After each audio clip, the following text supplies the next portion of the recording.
Hello, hello, welcome back. It is Monday evening at 6 p.m. my time out here in Portland, Oregon, and my name is Sarah Nadler. If you have never been on this show, then congratulations, this will be your first episode. I am a business consultant. The majority of my clients are entrepreneurs or small business owners. I have many doctors in my audience. Hello if you're a doctor. And this week we're going to talk about probably one of the most commonly asked questions. This is an FAQ question that I get asked, and that is around the subject of hiring, onboarding, and training self-starting on employees, right? Team members, people who are not just going to come to clock in, clock out, but actually there on the same terms as the rest of us. Win or die in the attempt, right? We're going to make this business roll. When you have employees that are of that same mission-driven mindset that you have, your whole life is a lot easier. So we're going to talk about how you actually find those people and how it's not just a matter of filtering out the bad eggs or the bad apples, but it's also something you can train people into. Because you could hire the perfect person, but if you don't treat them right, they're not going to stay the perfect person for long, or they're not going to stick around. So dive right in, and by the way, at the end of this video, if you're watching it live and you stick around to the end, I'm going to have something very special for you. You'll get the first pick, and if you are watching this on the replay, feel free to jump to the end and look at what that special thing was that I announced at the very end today. We're going to try to keep this kind of short because I've noticed when my videos go beyond 30 minutes, nobody seems to watch the rest. So we'll keep it very short here if possible. But we're going to talk about three major tips for hiring, onboarding, and training that perfect employee. All right, here we go. Tip number 1. Use filters in your hiring process. I'm going to give you some examples of filters, but all we're trying to do with a filter is we're not trying to discriminate against people. That would be a big filtering no-no, right? Especially coming from me. I'm a human rights girl here online. I push human rights all over the world. I've created human rights groups in 9 different countries now. And I will be very mad at you if you try to apply this in a way that discriminates against anyone for any reason. Instead, when I say filter, I mean we're trying to actually filter out toxic employees before they ever make it into your business. So how do we do that? Well, one of the easiest ways to do that is using foolproof tests. The OCA is a great example of this. It's a personality test that cannot be fooled because it has built into it, the trained tester knows how to spot when the test has been faked. So that's a really good example of a way to kind of understand the basic personality of someone before you ever hire them, is give them a good personality test, one that's based on science. There's also IQ tests are great. An IQ test, again, this is not for discriminatory reasons. The reason why we do an IQ test is to see how good of a problem solver your employee will be. And then there's also aptitude tests. Some of these are really fantastic. The aptitude test that we use really filters out people who are quite accident prone, because people who are accident prone tend to have other messes that are stuck to them personally that can sometimes get in the way of job performance, right? So use tests. That's my first tip for you of the day. The other thing is when you are doing your job interviews, right? When you bring these people into your business and you're interviewing them for the first time, try to use a lot of open-ended questions, not close-ended questions. Let me give you an example. A wrong way to do it and a right way to do it. That's always helpful, right? So the wrong way to do it. Would you mind doing lots of overtime? That's the wrong way to ask the question, because unless the person is really silly, they already know that the right answer is no, I don't mind, right? Any question that makes it super obvious what the right answer is, you might as well not even ask the question, right?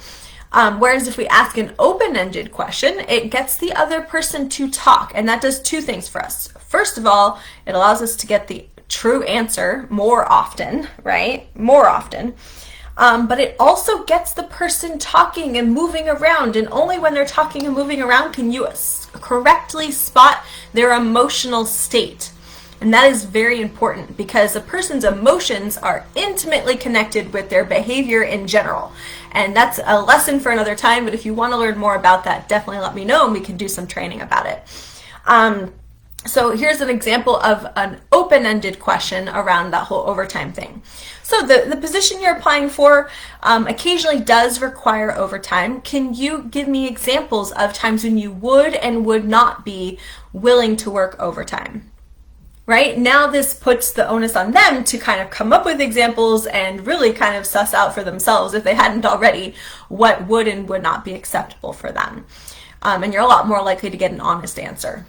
Okay, so those are just a couple of ways you can filter toxic employees out before they ever make it into your business. Let's talk about tip number 2. Before you hire the person, create an onboarding strategy.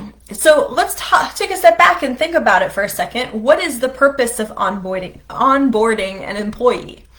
Well, the first purpose, of course, is that they know what they're supposed to do, right? But think about it. The second purpose is also so that the team knows who they are, right? It's what I call orientation. You want to orient the person to the space and to the basic purpose of their job.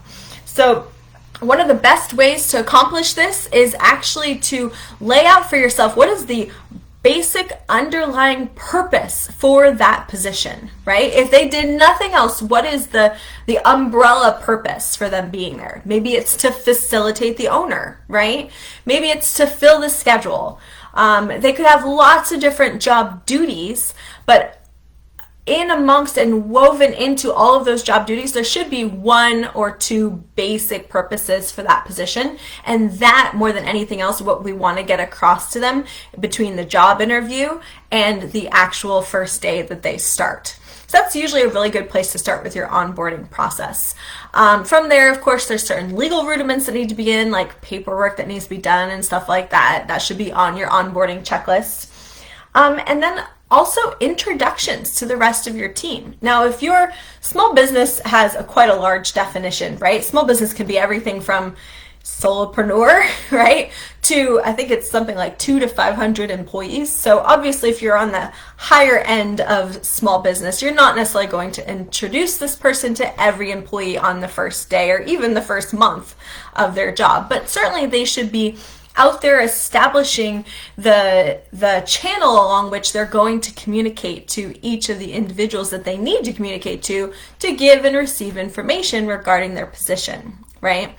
Sometimes it's helpful to have a map or a blueprint or some kind of flow chart for them to look at so that they can really start to visualize what those communication sequences should be within your business, okay?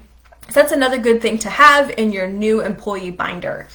Good, let's talk about the third and final tip I have for you guys today in this short little video about hiring and onboarding a perfect employee. So you've filtered out all of the negativity and the toxic staff with your filtration process.